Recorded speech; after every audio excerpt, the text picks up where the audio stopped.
The stone chamber reeked of damp and fear, as Thomas felt the weight of history pressing down upon him. The prisoner knelt before him, shackled and trembling, the flickering torchlight painting sorrow across the stone walls. Edward the commander said, "Do it now, Thomas. End his breath." Thomas tightened his grip on the hilt of his dagger, yet his hand shook violently, betraying the storm within him. He had taken countless lives in the shadows, but this one was different, for he recognized the prisoner's eyes. Memories clawed their way up, memories of villages burned, faces lost, and the whispered plea of those who once begged for mercy. The silence thickened as Edward's voice echoed, "Hesitation is weakness, and weakness will consume us all." The prisoner whispered, "I know you, assassin. I know the sins you hide." Thomas's heart pounded, his breath shallow, every muscle torn between duty and redemption. The torches hissed with every drop of rain leaking through the cracked ceiling, the sound marking each second of his torment. He lowered the blade, but his soul screamed, knowing one choice would shape his fate forever. The chamber's silence broke with a gust of wind from the cracked door, carrying the scent of smoke from the burning village outside. Thomas turned away from the prisoner, his chest rising as though suffocated by invisible chains. Edward's voice pierced the air. "You shame us with hesitation, assassin." The words lashed at him like whips, but Thomas's gaze lingered on the prisoner's trembling form, his mind haunted by echoes of past cries. He thought of children screaming in night fires, of mothers' hands reaching helplessly as he once struck unseen from rooftops. Yet something inside him clawed to live again, to defy the past. The torchlight flickered harder, shadows growing wild, as if the chamber itself warred with his spirit. Edward's boots pounded closer, demanding an answer, demanding blood. The prisoner whispered, "Mercy. Even shadows can change."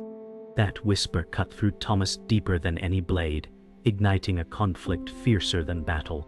Thomas felt Edward's shadow loom over him, each word spoken like iron shackles. Edward said, "Mercy is weakness, and weakness kills kingdoms." The fire snapped in protest, throwing shards of light across stone walls. The prisoner's chains rattled softly, a faint rhythm against the growing storm outside.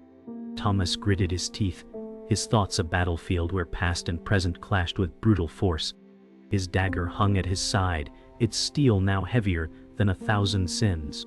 He whispered to himself, "How many more souls must I bury before I redeem my own?" Edward's glare burned hotter than any flame, but Thomas's eyes did not yield. For the first time, he looked at his commander not with obedience but with defiance. The prisoner's faint smile trembled, as though sensing the scales of fate tipping before him. The storm outside roared louder, thunder shaking the chamber, as if heaven itself judged the scene. Edward's patience snapped, his voice thundered, "Strike, or you will answer for cowardice." His words rang like a verdict. Thomas clenched his jaw, memories of past executions tearing through him like ghosts. The prisoner closed his eyes, lips moving in silent prayer, his shoulders trembling as the chains rattled with each breath. The flames from the torches bent wildly with the draft, throwing jagged shadows across the walls. Thomas took a step back, dagger lowered, the defiance in his eyes burning brighter than fear. Edward's fury deepened, his hand moving to the hilt of his sword, the promise of violence hanging heavy in the air. The choice had reached its edge, and every heartbeat became a countdown to blood. Lightning split the sky, its flash searing through cracks and flooding the chamber in stark white light. For a heartbeat, time froze. The commander's wrath, the assassin's doubt, and the prisoner's hope suspended together. Then the ground shook with sudden footsteps echoing from the corridor beyond. The wooden door creaked violently, and the sound of hurried voices pierced the storm. Edward's sword half drew, steel whispering as it left its scabbard. Thomas's heart leapt, torn between the blade at his side and the shadows stirring beyond. The prisoner's eyes snapped open, hope flaring anew as though destiny itself had burst in. Edward growled, "We are not alone," his words curling with suspicion. The chamber transformed into a crucible, where past sins and present choices collided beneath the storm's relentless roar. The corridor echoed with the chaos of boots rushing past, but Thomas retreated into a darkened alcove, pressing his back against the cold stone. His chest heaved, and his dagger hung useless at his side. Edward's fury still burned in his mind, but it was not his commander's words that haunted him. It was the prisoner's whisper, the plea for mercy that refused to fade. Thomas whispered under his breath, "Shadows cannot change the past, but perhaps they can change what remains." His thoughts spiraled back to nights spent as a phantom blade, watching life extinguish beneath his hand. His face tightened as he remembered the eyes of children who stared at him in terror, the cries echoing across flames. Yet here, in this chamber of stone and rain, he felt a fracture, a break in the assassin he once was. The thunder shook the walls as he swore silently that hesitation was not weakness but defiance against the weight of his sins. The night stretched into memory, and Thomas's mind wandered back to the farm he once called home. He remembered the scent of fresh earth and the sound of wind rustling wheat, a life stolen long before his blade first tasted blood. His father's voice echoed, "Strength is in mercy, not cruelty." Yet those words had been buried beneath years of steel and command. The assassin had been born from desperation, not desire. Edward had found him broken, promising purpose but delivering only death. Now, as he leaned against the wall, the clash of past and present raged within him. The storm outside mirrored the storm within, each thunderclap a reminder of choices carved into his soul. He whispered, "I am not only what they made me." The words felt fragile, but they sparked a fire in the shadows. He knew redemption was a path paved in peril, yet the thought of refusing it became unbearable. From the far side of the chamber, a soft voice broke the silence. It was William, the prisoner, speaking though no command had been given. His lips trembled as he whispered, "I saw what you were forced to become." Thomas's breath caught, eyes snapping toward the shackled figure. William's gaze was not filled with hatred, but something harder to bear, understanding. The torchlight shimmered across his bruised face as he continued, "They think you are a weapon, but I see a man torn by the weight of his choices." Thomas's throat tightened, words trapped in silence, his dagger heavy as lead in his hand. Edward's commands echoed faintly from outside the chamber, but for the first time Thomas felt an ally in his victim. The prisoner's whisper became a thread of hope in the storm, binding them in a shared truth. Both were captives, one in chains of iron, the other in chains of guilt. Hidden in the shadows of the upper alcove, a figure watched. Eleanor, the shadowed agent, lingered with stillness sharper than any blade. Her hood concealed her face, but her eyes glimmered with cold intelligence. She had been following Thomas for weeks, unseen, her purpose concealed even from those who thought they commanded her. She whispered softly to herself, "Even assassins can stumble when their heart betrays them." The storm rattled the chamber's stones as she drew back into the shadows, her hand resting on the hilt of her curved dagger. Her gaze shifted not to Edward, not to William, but to Thomas. A faint smirk tugged at her lips, for she had long waited to see whether he would rise or crumble. She vanished deeper into the dark, her presence like a ghost lingering just beyond perception, her silence promising that fate's hand was already weaving. The chamber grew heavy with silence once more, and Thomas lowered his blade completely, his hand trembling but firm in refusal. Edward stormed in, cloak snapping with the draft, his face darkened with rage. "You defy me, assassin?" His voice cracked like thunder. Thomas did not bow his head, his voice steady despite his turmoil. "I will not kill a man who seeks only mercy." The prisoner's eyes widened, relief washing over his bruised face. Edward's jaw tightened, his hand gripping the hilt of his sword, fury etched across every line of his body. For the first time, Thomas felt no fear, only the fire of defiance. The storm outside howled as if the heavens themselves bore witness to his rebellion. The path ahead was dangerous, yet Thomas had stepped from shadow to resolve, and his redemption had begun not with blood, but with refusal. War drums rolled across the flooded streets, and the fortress stones shivered under their beat. Edward said, "Rally," The watch. The enemy tests our walls. Thomas moved along the battlements, rain slicking his gloves and blade. William coughed in the cell below, a reminder that mercy had chosen its hour. Eleanor lingered in shadow, counting torch posts and escape turns. Thomas said, "If the gates fail, the poor will be trampled first." Edward's jaw set with iron certainty, and his cloak snapped like a banner. Trumpets cut through the thunder, sharp as whetted steel. Market stalls lay overturned, fish scales glittering like coins on wet cobbles. Thomas scanned the alleys and found no scouts, only shuttered eyes and fear. Eleanor said, "Noise hides sleight of hand." A distant bell tolled, slow and gray. Thomas felt the city breathe in before the blow, and he tasted ash where rain should be. He knew the drums were more than threat. They were cover for a knife already inside the walls. Edward descended into the yard, shouting placements, while Thomas traced the map carved into memory. He marked choke points where alley smoke would blind archers. Eleanor said, "Your commander moves soldiers like dice." Thomas replied, "Dice land as hands intend." Rain hissed on red-hot smithing trays, and the farrier cursed the weather. William's voice floated up from the cell, thin but steady. "Choose the lane that saves lives, not pride." Edward said, "Seal the south gate, send word to the priory." Thomas tensed, because the south gate sheltered families driven from the river flats. He imagined panic churning into stampede if soldiers blocked their refuge. Eleanor tilted her head, and her eyes held a secret ledger. Thomas said, "We open a side postern and guide them uphill." Edward glared, yet he wavered before the certainty in Thomas's tone. Thunder rolled again, and with it came a second drumline, closer, cunning, and cold. At the muster line, rumors moved faster than orders. A clerk named Robert spread quiet poison, claiming the priory signaled invaders with bells.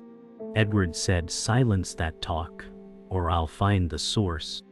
Thomas watched faces harden as fear took shape. Eleanor brushed past Robert and caught his eye. Eleanor said, "False notes break the ear before the song." Robert flinched, then smiled too quickly. Thomas stepped between squads and said, "Hold ranks, eyes on the alleys, not on phantoms." Market smoke curled from damp straw, and the rain turned ash into paste. Edward's captains banged spear shafts in rhythm to drown whispers. Robert slipped toward the records room, clutching a wax tablet like a shield. Thomas felt the tug of wrongness and followed. Eleanor shadowed them both, a quiet blade in velvet night. Drums fell silent for one long breath, and the city listened for the lie's next step. The records room smelled of vellum, tallow, and damp lime. Robert fumbled with a key as Thomas entered without knocking. Thomas said, "Bells do not conspire, people do." Robert laughed thinly, then reached for a sealed packet. Eleanor closed the door with her back and drew a breath like a bowstring. Edward's voice thundered from the yard, "Form lines, shields high." Thomas stepped forward and laid 2 fingers on the packet. Thomas said, "Who pays for this melody of panic?" Robert's eyes flicked left, betraying a hidden slit in the wall. Eleanor pressed the mortar, and a stone slid, revealing a chute for messages. Thomas felt the floor tilt, as if the city shifted under truth. Eleanor said, "Your verses end here, scribe." Robert sagged, and the wax tablet cracked in his grip, spilling codes like broken teeth. Rain ticked on the shutters, a slow, merciless clock. The packet held marching roots and a sigil Edward would know. Thomas said, "This bears the mark of victor." Edward entered as thunder shook dust from beams. Edward said, "Victor would burn a city to crown himself." Eleanor folded the codes and slid them into her cloak. Eleanor said, "The south gate is bait, the north lane is the blade."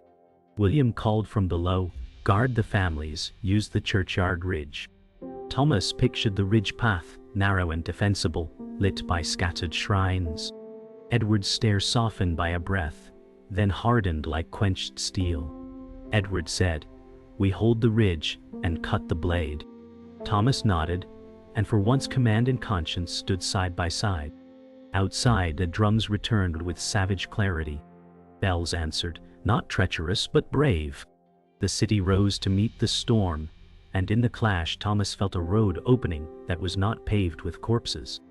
Dawn crept behind black clouds as Thomas pried loose a stone in the armory niche, revealing wax-stained parchments.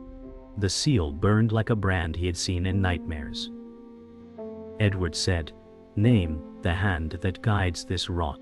Thomas felt the room tilt, as if truth had weight enough to bend timber. Eleanor stepped near, rain sliding from her cloak in silver threads. Eleanor said, "Follow the ink, not the rumor." Thunder rolled along the rafters and shook dust from spears. Thomas laid the packet flat and traced roots that circled families like a noose. "Be away," Edward said. "Victor draws breath inside our walls." The words chilled the air, and torches hissed as if doused by doubt.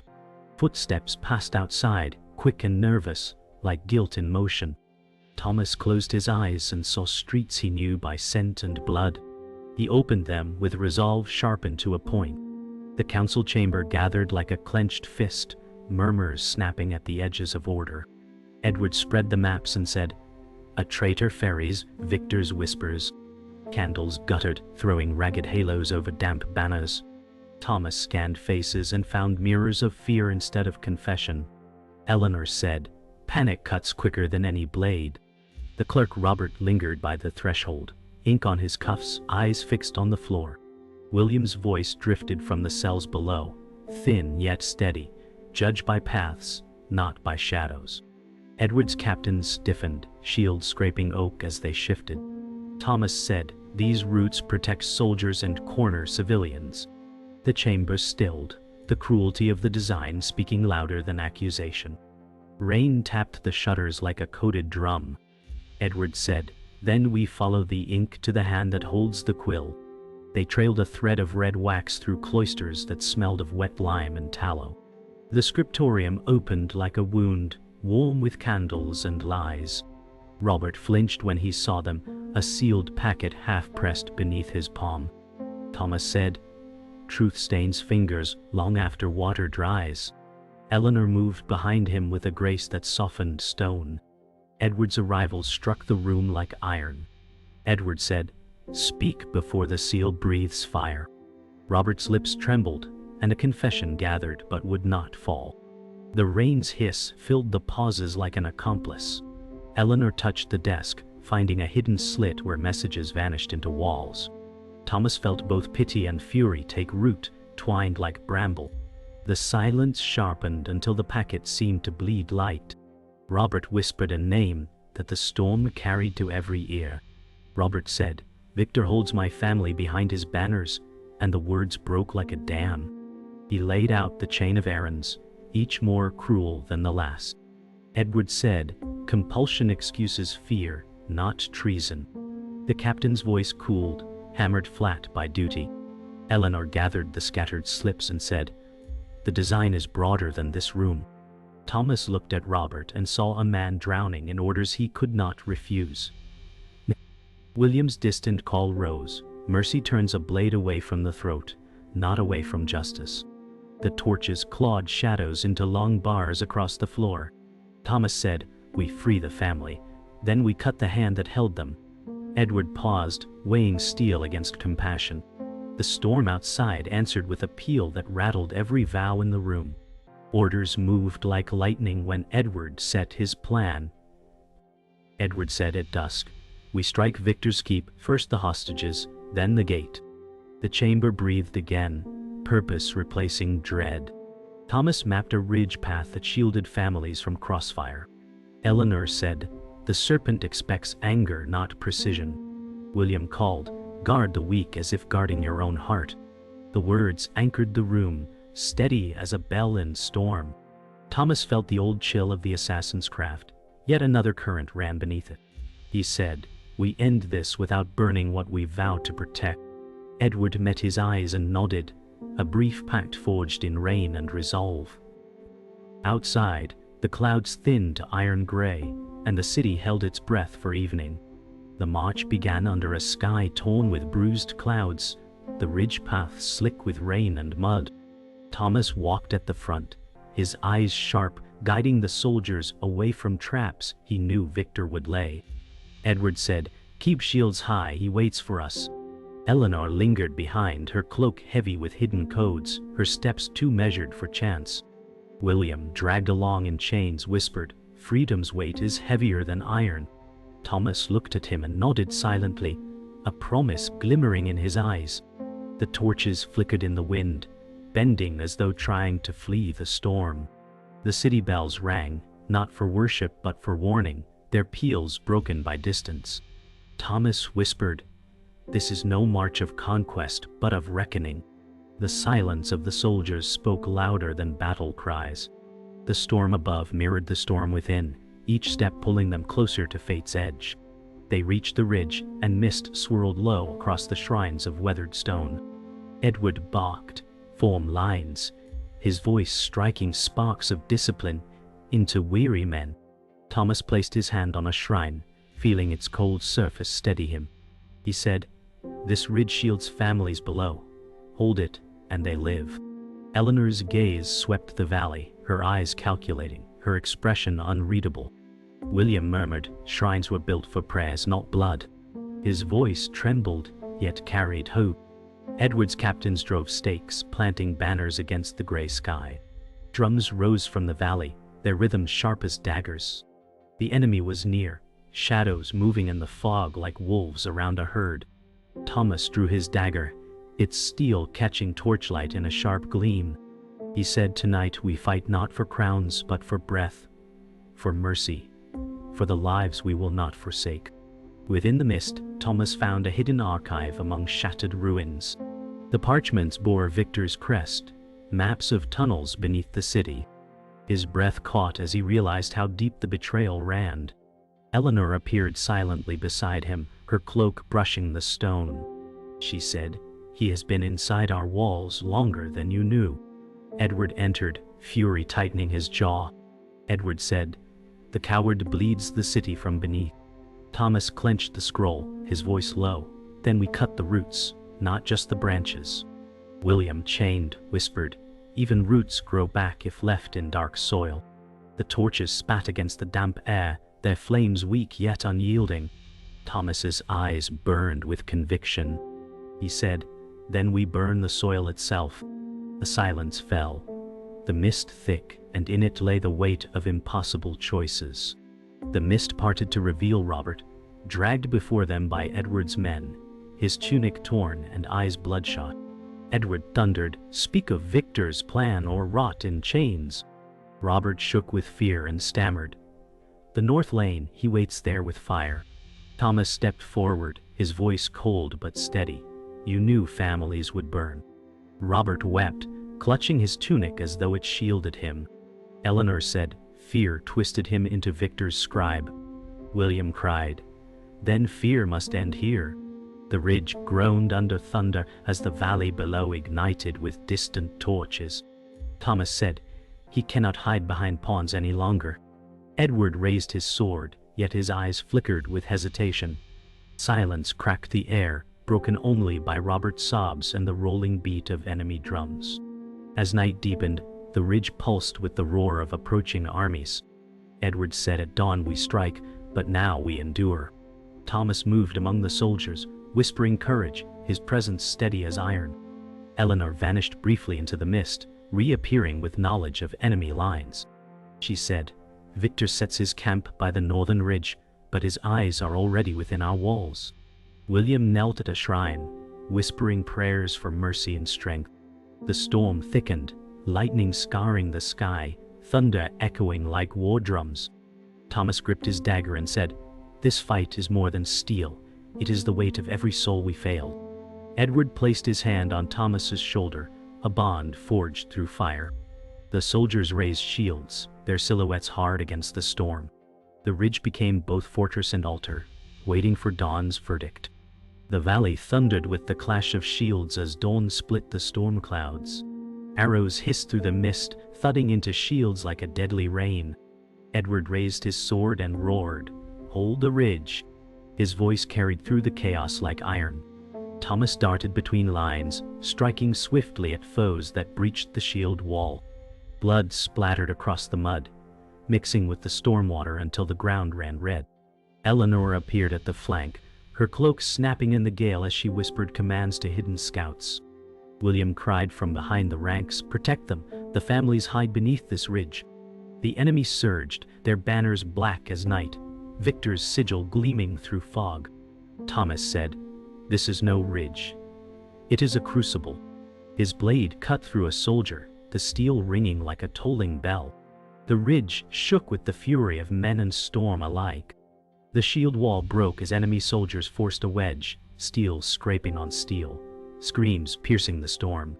Edward clashed head-on, his sword carving arcs of fire in torchlight.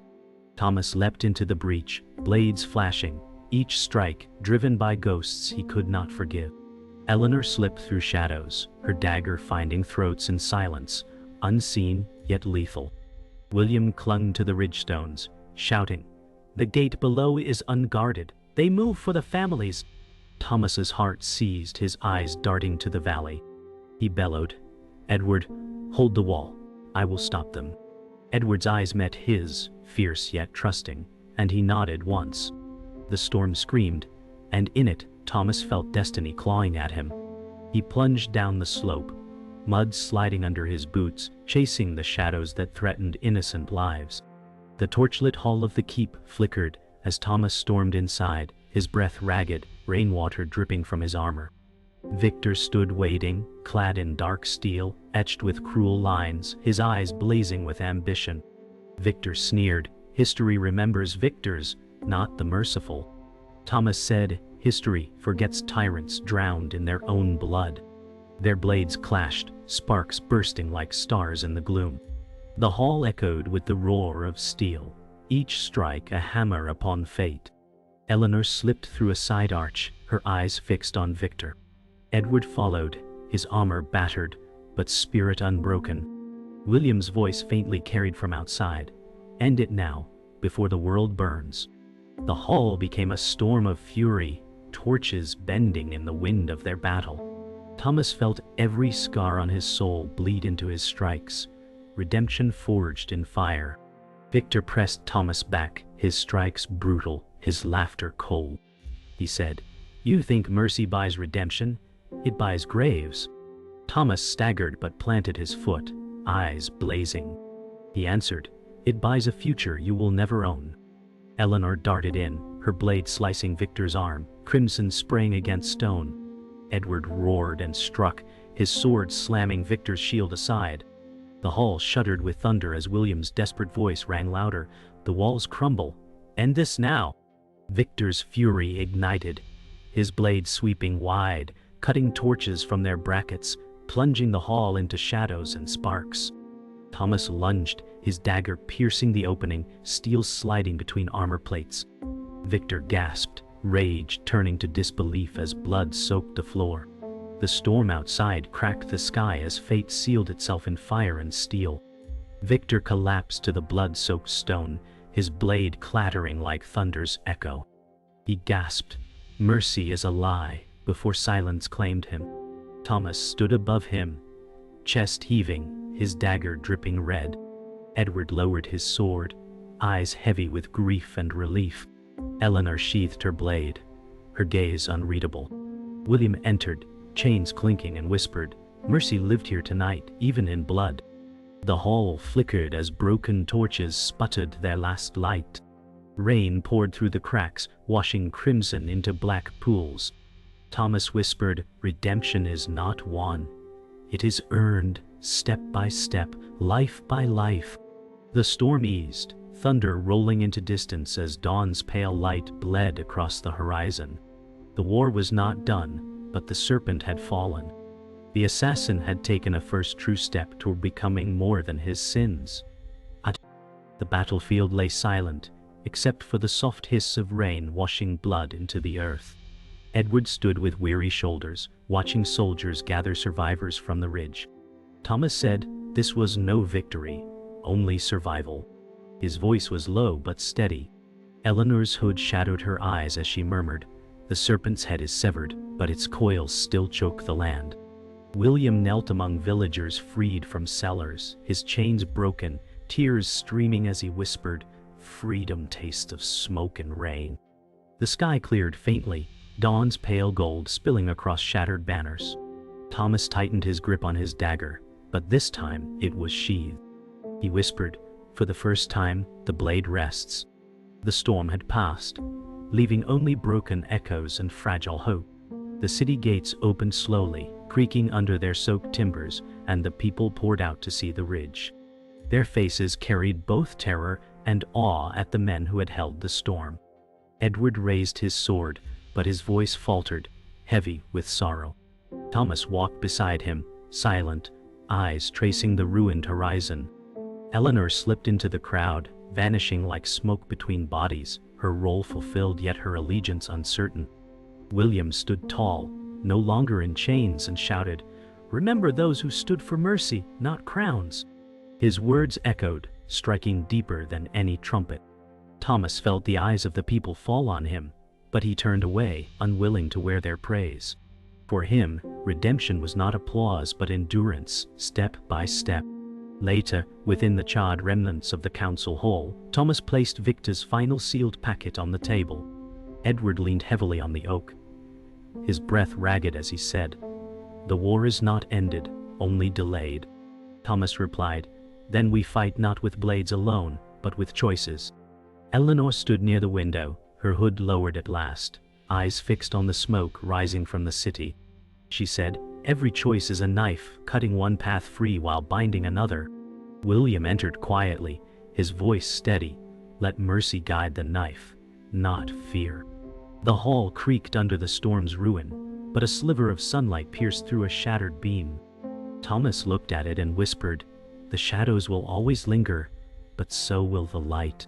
The ridge was quiet by evening, lanterns glowing faintly as families lit candles at shrines for the fallen. Edward stood among them, bowing his head, his sword sheathed as a sign of mourning.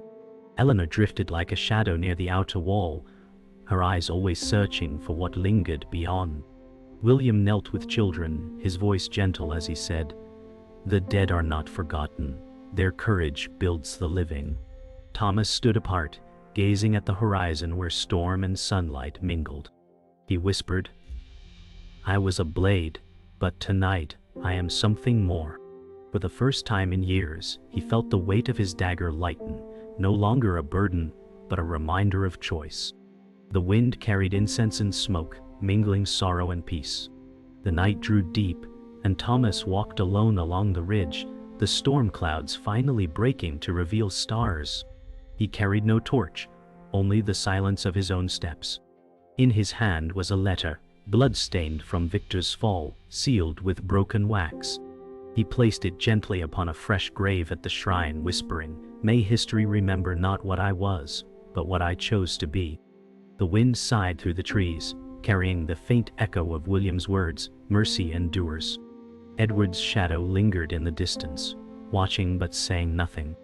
Eleanor was gone, vanished like a breath in mist, leaving questions behind.